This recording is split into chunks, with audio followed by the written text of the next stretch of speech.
A lot of people know me as the happy, always smiling girl, and it's true. But what people don't know about me is most of my life, I've been dealing with post-traumatic stress disorder. I was born in the Philippines, but I moved and grew up in Cremona, Alberta. Probably never heard of it. Anyone heard of Cremona, Alberta? No. Thanks, Mike. All right. Well, it's a very small town in Alberta with 500 people. I went to a school with 300 kids shared in different towns. It's K to 12. I experienced a lot of bullying. I felt left out a lot and really struggled with my self-confidence. Outside of school, I was mugged when I was younger. I had to watch my mom and my stepmom die from cancer. Everything that I was going through just felt like the world hated me and that I couldn't handle things anymore. When I was in grade 9, I attempted suicide. I very clearly remember that day. I was suspended in school. I was suspended in school because I was trying to get help from my teacher, the only person that was trying to help me, the only person that understood me. Our vice principal then noticed that I was getting help too much from the wrong person because she wasn't a counselor. At lunch, he told me I didn't bring a lunch that day, and I was hungry.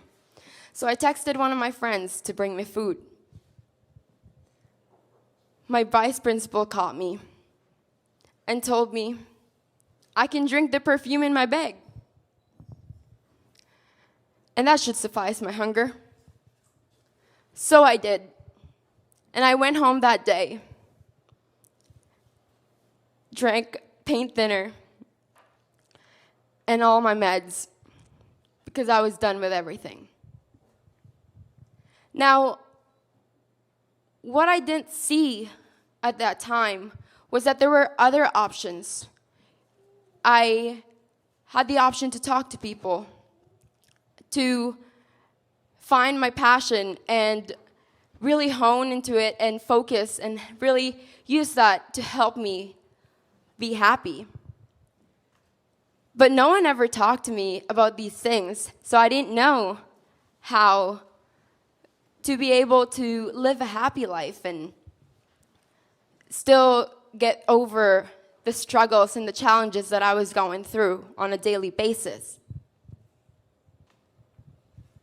Now, I was hospitalized after my attempt for 3 months at the Alberta Children's Hospital.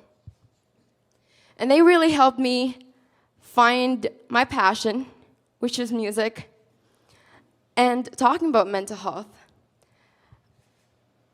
I am super happy that I took that step because otherwise I don't know where I'd be at this point.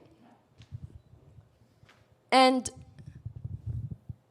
I know that y'all have passions, y'all have passions.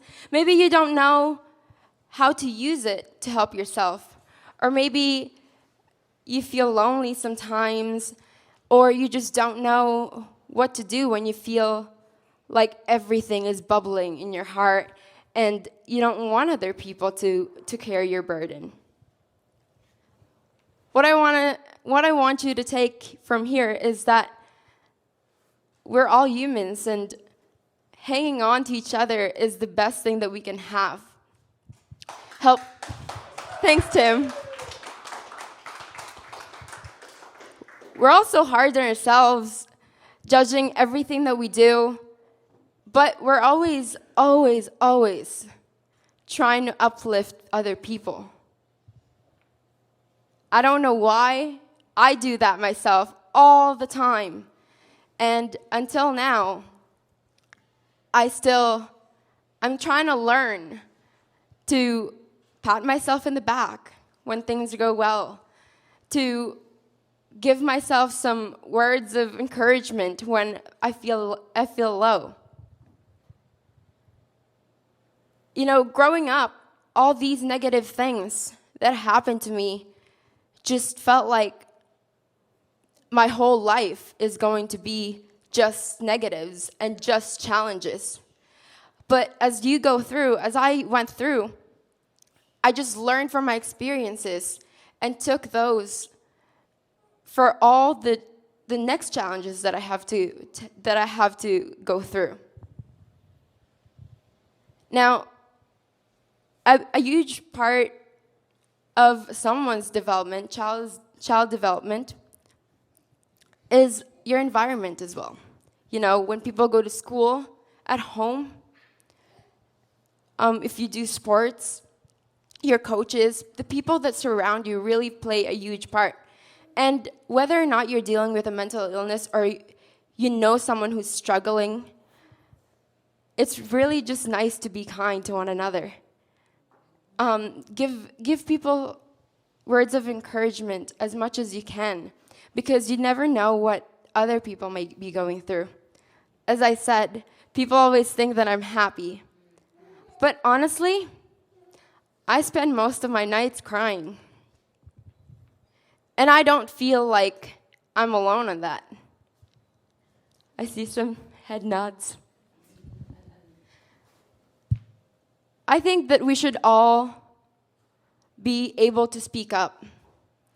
And it's hard because our society just makes it so difficult to understand one another, so difficult to talk about problems. I don't know why, but I personally still have that stigma in me sometimes.